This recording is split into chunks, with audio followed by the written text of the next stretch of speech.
สองคนสับสนวุ่นวายเหลือเกินมีทางสองเส้นให้เดินสี่เดินทางใดนอนี้ถ้าหากจะแต่งสี่แต่งกับคนใดดีแสนกุมใจเต็มที่มีใจหักข้างสองคนแฟนคนหนึ่งจนแต่เป็นเศรษฐีน้ำใจช่วยเหลือให้กำลังใจ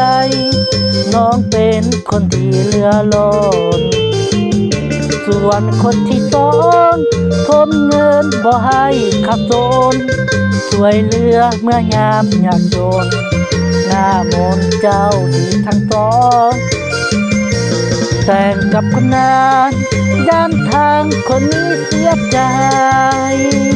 ต้องตัดสินใจอำลาละนางทั้งสองต่างคนต่างตามหยุดที่ทำแล้วนะเนื้อทองความหักเคยมีต่อน้องให้นางคือเป็นความฝันขอเอ่ยคำลาลานางลาแฟนสองคนขอลาก่อนเดินหน้ามนต์จากหน้าจึงคอยพบกันคิดถึงยามใดอายโหนให้เศร้าจากบ้านไว้พรทางสองคนนั้นให้ได้แฟนที่ดีกว่าอาย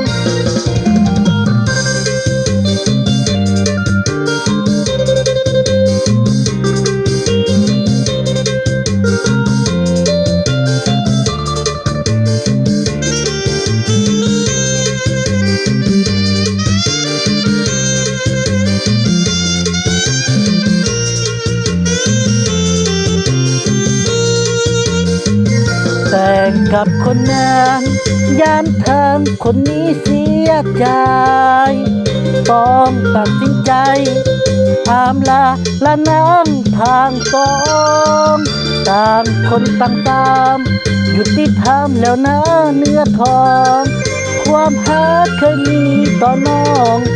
ให้นางถือเป็นความฝันขอเอ่ยคำลาลานางลาแฟนสองคนขอลาก่อนเดินหน้ามนต์จากหน้าจึงคอยพบกันคิดถึงยามใดอายโหนให้เศร้าจากบ้านไว้พรทางสองคนนั้นให้ได้แฟนที่ดีกว่าอาย